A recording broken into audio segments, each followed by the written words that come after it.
Sunitha Williams విల్మోర్ల 9 నెలల space travelling ముగిసింది. స్పేస్ ఎక్స్ డ్రాగన్ క్యాంపుల్స్లలో సునీత విలియమ్స్ బుచ్మోర్లతో పాటు నాసాకు చెందిన 4 ఆస్ట్రోనట్స్ భూమి మీదకు సురక్షితంగా వచ్చారు. ఇంటర్నేషనల్ స్పేస్ స్టేషన్ నుంచి స్పేస్ ఎక్స్ డ్రాగన్ క్యాంపుల్స్ విడిపోయాక 17 గంటలు ప్రయాణించి వీరు భూమి మీదకు చేరారు. దీనితో ప్రపంచమంతా ఎంతో ఉత్కంఠంగా ఎదురుచూసిన ఓ మిషన్ విజయవంతంగా పూర్తయింది. డ్రాగన్ క్యాంపుల్స్ బుధవారం తెల్లవారుజామున సరిగ్గా 3:27 భూమిపైకి చేరుకుంది.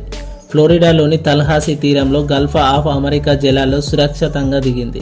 సునీత బుచ్ విల్మోర్ క్యాంపుల్స్ నుంచి బయటకు వచ్చే క్షణం కోసం ఎదురు చూస్తుండగా అక్కడి జలాల్లో డాల్ఫిన్ల గుంపు క్యాంపుల్స్ చుట్టూ తిరుగుతూ కనిపించింది. 286 రోజుల లాంగ్ స్పేస్ ఫ్లైట్ గడిపిన సునీత బుచ్లు ఆ తర్వాత బయటకు వచ్చారు. ముందుగా సునీత బయటకు రాగా తర్వాత బుచ్ వచ్చారు. ఒడ్డుకు చేరిన తర్వాత వీరిని ఉస్టన్లోని నాసాకు చెందిన జాన్సన్ స్పేస్ సెంటర్కు తీసుకువెళ్లారు. ఇంటర్నేషనల్ స్పేస్ స్టేషన్లో కీలకమైన శాస్త్ర సాంకేతిక కార్యక్రమాలు నిర్వహించిన సునీత బుచ్ నిక్ అలెగ్జాండర్లను భూమి మీదకు తీసుకురావడం ఆనందంగా ఉందని నాసా తాత్కాలిక అడ్మినిస్ట్రేటర్ జానెట్ పెట్రో అన్నారు. నౌకపైకి తెచ్చిన క్యాంపుల్స్ ను మంచినీటితో కడిగారు. సునీత బుచ్ ఇద్దరు అంతరిక్షంలో 900 గంటలు పరిశోధన చేశారని 150 ప్రయోగాలు చేశారని నాసా స్పేస్ ఆపరేషన్ కు చెందిన అడ్మినిస్ట్రేటర్ జోయల్ చెప్పారు.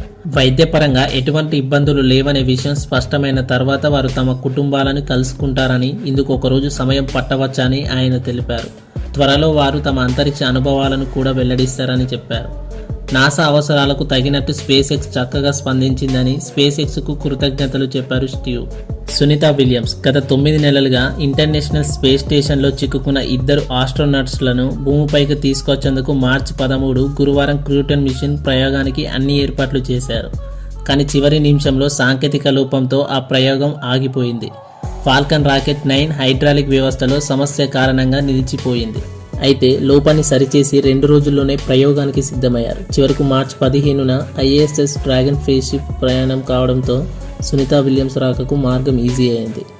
ఈ 2 ఆస్ట్రోనట్స్ని భూమికి తీసుకొచ్చేందుకు నాసా స్పేస్ ఎక్స్ సంయుక్తంగా క్రూటన్ మిషన్ చేపట్టాయి. మార్చి 15న కెనడీ స్పేస్ సెంటర్ నుంచి బయలుదేరిన ఫాల్కన్ 9 రాకెట్ క్రూ డ్రాగన్ ఆదివారం ISSకు విజయవంతంగా చేరుకుంది. డాకింగ్ ప్రక్రియ ముగిసిన తర్వాత అందులోని 4 ఆస్ట్రోనట్స్ ISSలోకి ప్రవేశించారు. అనంతరం వీరికి బాధ్యతలు అప్పగించిన సునీత విలియమ్స్ విల్మోర్లు ఉదయం 10:15 భూమికి రిటర్న్ అయ్యారు.